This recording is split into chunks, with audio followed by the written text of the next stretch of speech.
live television can capture unfiltered reality, sometimes in the most shocking ways. From tragic accidents to unexpected violence, these moments leave audiences stunned and media history forever marked. Examining the most horrific incidents in live TV reveals not only the unpredictability of broadcasting, but also its profound emotional impact on viewers. In the long and tangled history of American public life, few moments captured the nation's attention with such a startling mixture of disbelief, shock, and sober fascination as the assassination of Lee Harvey Oswald. This event did not unfold in secrecy or within the confined corners of an official report. Instead, it played out live on national television, in front of millions of viewers who were already shaken by the assassination of President John F. Kennedy only 2 days earlier. On November 24, 1963, television audiences tuned in expecting to witness a routine prisoner transfer from the Dallas police headquarters to the county jail. It was meant to be a procedural step in the ongoing investigation into Kennedy's death, and viewers were prepared for nothing more than a brief and uneventful update. What they witnessed instead was a moment that would become etched permanently into American memory, a moment when the ordinary course of events shattered in an instant and turned into one of the most unsettling live broadcasts in the history of the medium. As Oswald emerged into the basement corridor, flanked by Dallas detectives, the atmosphere appeared controlled and straightforward. Reporters crowded close, cameras rolled steadily, and police officers guided Oswald toward the waiting vehicle that was to take him to his next destination. Then, without warning, Jack Ruby, a Dallas nightclub owner who had managed to slip into the gathered crowd, stepped forward and fired a single shot into Oswald's abdomen. The live broadcast captured everything: the expression of shock on Oswald's face, the frantic movement of officers as they tried to subdue Ruby, the shouts of reporters who could not quite comprehend what they had just witnessed, and the abrupt silence that followed when the reality settled in. Millions of Americans sat stunned in their living rooms, confronted with a level of immediacy and unfiltered violence the television had never delivered before. The effect was profound. Viewers had not read about this event after the fact, nor had they heard it through second-hand reports. They had seen it as it happened, and this raw exposure deeply affected the national consciousness. The assassination of Lee Harvey Oswald occupies a unique and lasting place in American memory, not simply because it removed the one man who might have provided direct answers about President Kennedy's death, but because of the way it demonstrated the extraordinary power of television to capture history at its most volatile. In that brief moment in the Dallas police basement, the boundary between news and lived reality collapsed. The nation was forced to confront the idea that public events, even those under official supervision, could erupt into chaos without warning. This broadcast marked a turning point in how Americans understood the relationship between media, violence, and public accountability. It revealed both the capacity of television to inform and its ability to deliver trauma directly into the home, without preparation or context. The footage has been replayed for decades in documentaries, news specials, and classrooms, each viewing renewing the unsettling immediacy of that Sunday morning. The live transmission of Oswald's death reshaped public expectations of media transparency, while also raising difficult questions about the psychological impact of witnessing real violence as it unfolds. It remains one of the most significant and haunting examples of the moment when technological progress collided with national tragedy, leaving behind a legacy that continues to influence the way Americans perceive both history and the media that records it. On the morning of January 28, 1986, millions of Americans sat glued to their television screens, unaware that they were about to witness one of the most tragic moments in space exploration history. The Space Shuttle Challenger was set to launch on mission STS-51L, and for the first time, a civilian teacher, Krista McAuliffe, would be among the crew. McAuliffe, chosen from thousands of applicants for NASA's Teacher in Space program, had captured the nation's imagination. Classrooms across the country watched in anticipation, eager for a glimpse of history as she prepared to deliver lessons from orbit. There was a sense of pride, hope, and excitement in the air, the launch promised to be a symbol of American ingenuity and human aspiration. At 11:38 a.m. Eastern Time, the Challenger lifted off from Kennedy Space Center in Florida. For a brief moment, the shuttle soared with all the power and grace one expects from a vehicle that represents years of engineering and human effort. Families and schoolchildren cheered, their eyes tracking the small object ascending into the sky, imagining McAuliffe floating weightlessly, waving to the world. Then, 73 seconds into flight, disaster struck. The shuttle broke apart in a violent explosion, a plume of smoke and fire filling the sky, transmitted live into millions of living rooms. There was no warning. The television screens froze the horror. What was meant to be a moment of inspiration had turned into tragedy. The cause of the disaster was later determined to be a failure of the O-ring seals on one of the solid rocket boosters. It was an unusually cold morning, and the rubber O-rings, which were supposed to prevent hot gases from escaping, lost their flexibility. The hot gases burned through the external fuel tank, leading to the catastrophic breakup of the shuttle. All 7 crew members, Francis Scobie, Michael Smith, Judith Resnick, Ellison Onizuka, Gregory Jarvis, Ronald McNair, and Krista McAuliffe, lost their lives. The nation mourned collectively as the tragedy had unfolded in real time before the eyes of the world. The Challenger disaster was especially devastating because it shattered the sense of security many had about space travel. Unlike accidents that occur behind the scenes, this one was broadcast live, turning it into a shared trauma. Children who had been watching school lessons on television were suddenly confronted with the fragility of human life and the dangers inherent in exploration. Teachers, students, and families were reminded that even the most carefully planned missions could go wrong. The images, etched into the national memory, spurred debates about safety, accountability, and the pressures placed on NASA during the shuttle program's ambitious schedule. In the aftermath, the Rogers Commission investigated the disaster, revealing not only technical flaws but also organizational failures within NASA. Engineers had warned that the O-rings could fail in cold weather, but these warnings had been overlooked. The tragedy led to a 2.5-year hiatus in the shuttle program and a thorough reassessment of NASA's approach to safety and management. It was a painful but necessary turning point, forcing the organization to confront its assumptions and prioritize human life above schedules and ambition. The Challenger disaster remains a somber reminder of the risks of exploration, the responsibility of leadership, and the courage of those who dare to venture into the unknown. It is remembered not only for the lives lost, but also for the national experience of witnessing the tragedy unfold live on television, a moment that united Americans in grief and reflection. Krista McAuliffe's dream of teaching from space may have ended in heartbreak, but her legacy continues to inspire curiosity, courage, and the pursuit of knowledge.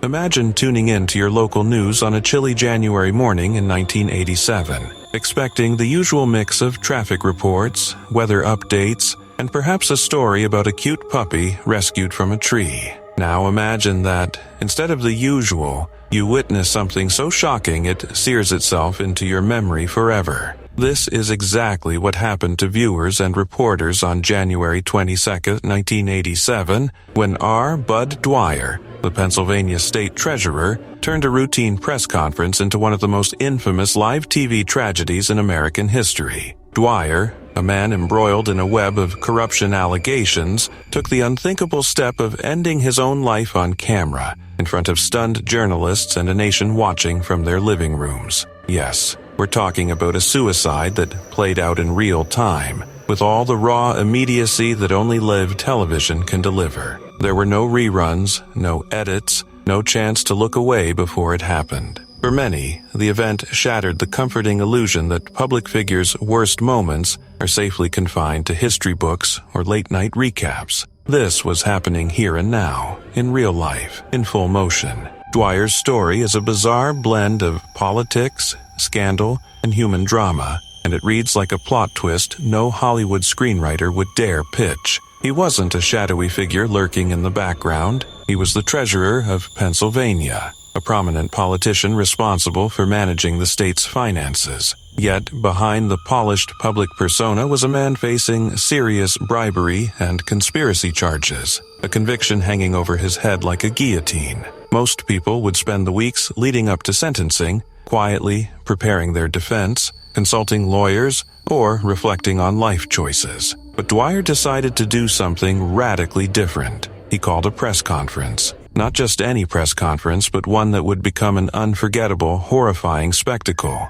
It was meant, he said, to clear his conscience, to set the record straight. Instead, it became a shocking reminder of how unpredictable and tragic life can be, especially when played out live on TV. The live TV element of the incident is what makes it truly unforgettable and, frankly, surreal. Television has always had a way of making events feel immediate, intimate, and personal. We watch the news to feel informed, not traumatized. But on that fateful morning, viewers experienced something they weren't prepared for. Reporters who had come expecting statements about politics and public service instead found themselves witnessing a man's final, fatal act. The cameras were rolling, the microphones were live, and in one horrifying instant, Dwyer transformed a routine political appearance into a broadcast that would haunt journalists and audiences for decades. In a sense, it was the perfect storm of media, politics, and human despair, a moment where public duty, personal crisis, and the relentless eye of the camera collided in a way that no one could forget. Even today, the Bud Dwyer incident remains a cultural touchstone, not because people enjoy morbid spectacle, but because it illustrates the strange power of live television, the way it can turn ordinary events into unforgettable moments, for better or worse. It's a story that is part cautionary tale, part tragedy, and part uncomfortably compelling slice of history that reminds us just how raw and unpredictable the world can be when the record button is on. So, buckle up, because diving into the story of Bud Dwyer means stepping into a tale of politics, scandal, and human emotion, all viewed through the unforgiving lens of a live broadcast that would etch itself into the collective memory of a generation. On the morning of August 26, 2015, viewers of WDBJ7 News in Roanoke, Virginia, tuned in for what they thought would be a routine, light-hearted segment, a live interview at the scenic Smith Mountain Lake. The sun was shining, the water glistened, and the community seemed to be enjoying a quiet summer day. But what was meant to be an ordinary broadcast would soon become a moment seared into the memory of the nation. In an instant, Allison Parker, a vibrant 24-year-old reporter, and Adam Ward, her talented 27-year-old cameraman, were ambushed on live television. The horrifying scene unfolded before countless viewers, turning a familiar, everyday setting into a chilling tableau of violence. The incident was not just a local tragedy, it became a national shock, precisely because it happened on live TV, forcing audiences to witness the unthinkable in real time. There was no warning, no editing, no delay. Millions watched helplessly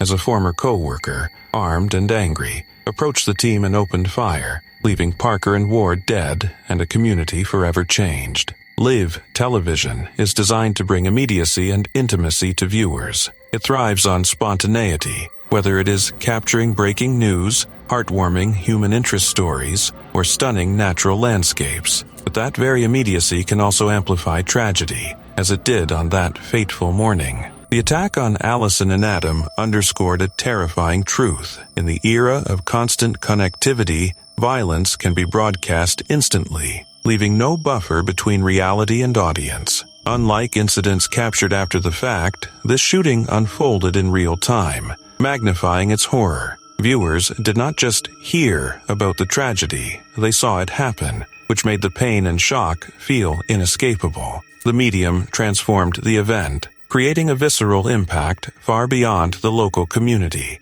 as social media and news outlets spread clips and images worldwide. The perpetrator, Vester Lee Flanagan II, a former WDBJ employee who went by the professional name Bryce Williams, had a history of grievances against the station and its staff. While personal motives and workplace conflicts were at the heart of his actions, it was the very public nature of the attack that captured global attention. The fact that he chose a live broadcast as the stage for his violence added a layer of calculated cruelty. No longer was the tragedy confined to private lives, it became a public spectacle, a horrifying broadcast that forced viewers to confront the fragility of life and the dangers that can erupt even in familiar, everyday settings. In the aftermath, the WDBJ-7 shooting sparked national discussions on workplace violence, gun control, and the safety of journalists, particularly those working in the field. It also raised complex ethical questions about how media handles graphic live content.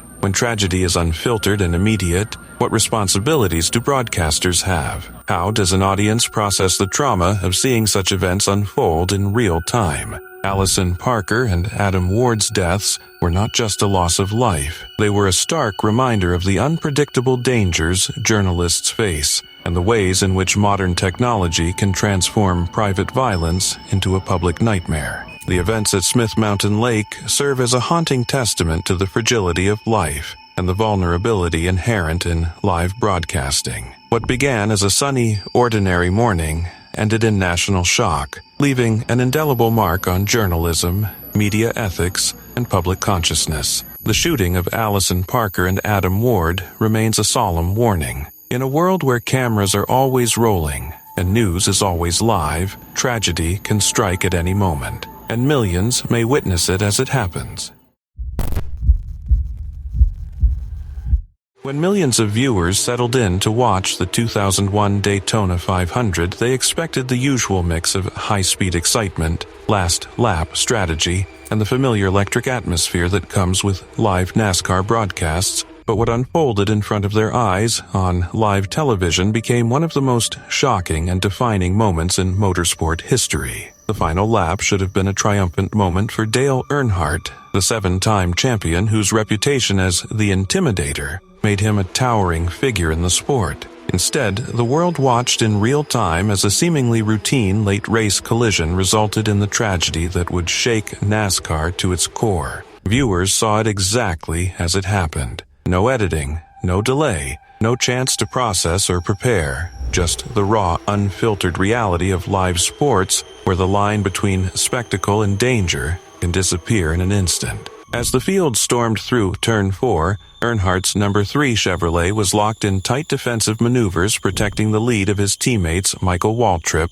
and his son Dale Earnhardt Jr. The camera caught every detail, the tension, the crowded pack, the subtle contact between cars that fans had watched countless times without consequence. But then, in a split second, Sterling Marlin's car touched the left rear of Earnhardt's, nudging him upward toward the outside wall. The impact that followed did not look explosive or dramatic. It was not the fiery crash or tumbling wreck people often associate with severe injuries. It was quick, direct, and chillingly understated, and because it happened live, millions witnessed the moment without realizing its severity. Broadcasters still focused on the finish ahead, offered only brief concern, and at home, viewers waited for the usual reassuring sign that the driver was okay. But instead of relief, a growing sense of unease spread through the broadcast. The cameras eventually turned back to the wrecked number 3 car still and silent against the wall, and the tone of the commentator shifted noticeably as the gravity of the situation began to set in.